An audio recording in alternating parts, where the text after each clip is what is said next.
دي. مبدئيا الموضوع كله بيتمحور حوالين الإرادة.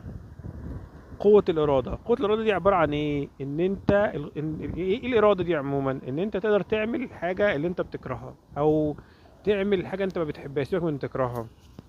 حاجة أنت مش محببة ليك،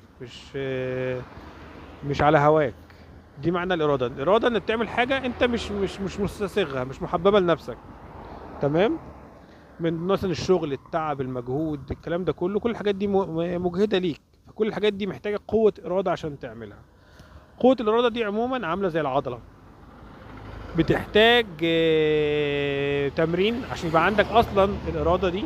ولما يكون عندك الإرادة دي بتبدأ تستخدمها، اللي هي العضلة، تبدأ تستخدمها وتستهلكها. فكتر استخدامها واستهلاكها بيخليك مع الوقت ما عندكش إرادة. هنتصرف ازاي بقى مع العضلة دي بعد ما هي بقت منهكة خلاص والدنيا بتنهار، عشان ما نقعش اكتر من كده؟ انا بقى عن نفسي اول حاجة بعملها ان انا دلوقتي مثلا المفروض ان انا النهاردة هنزل اشتغل بالموتوسيكل.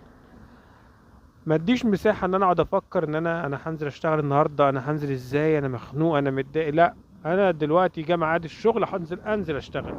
ما اديش مساحة ان انا افضل لسه هقعد افكر ان انا ايه، ما اقعدش افكر اصلا في موضوع الشغل، انا هشتغل ازاي.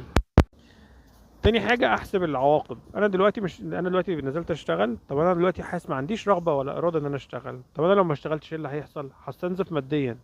انا كل يوم بيعدي عليا التزامات مادية ومصاريف، وفي نفس الوقت انا ما بيخشليش دخل. فانا لو ما اشتغلتش هستنزف ماديا، يبقى انا ما ينفعش اسيب نفسي استسلم لعدم الشغل، انا لازم اشتغل. إيه الشغل مش حلو، برضك هشتغل. إيه رحلات قليلة، الشغل قليل، مش عارف ايه، ايا كان الوضع انا هفضل شغال. لان كل مشوار بعمله او كل جنيه بيخش لي هو بيقلل من عملية الاستنزاف. يعني انا ما ببصش للموضوع مثلا ايه، انا شغال دلوقتي، اشتغلت ب 10 جنيه بس، هتعمل ايه ال 10 جنيه؟ طب ما هو ال 10 جنيه دي بدل ما تبقى بالسالب بقت بالموجب. فانا ابص للموضوع ان اي حاجه بعملها ولو قدر قليل، القدر ده هيخفف من اللي عليا. فما ازودش الموضوع، لا ده انا هحاول لغايه اخر اليوم افضل شغال، افضل قاعد على الموتوسيكل.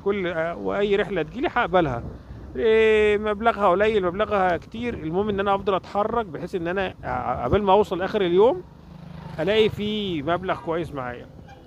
تاني حاجه ان انا دايما بحب ان انا اعمل ايه، هو طبيعة الإنسان بيحب اللهو واللعب، يعني يحب الترفيه. فأنا بتعامل مع شغلي إن هو أنا بلعب لعبة. أنا نازل دلوقتي، بركن كل حاجة بقى ومشاكلي على جنب، وأبدأ أبص للشغل. دلوقتي أنا قدامي لعبة، أنا عاوز أقفل اللعبة دي. الفلوس اللي في المحفظة اللي قدامي ده السكور اللي أنا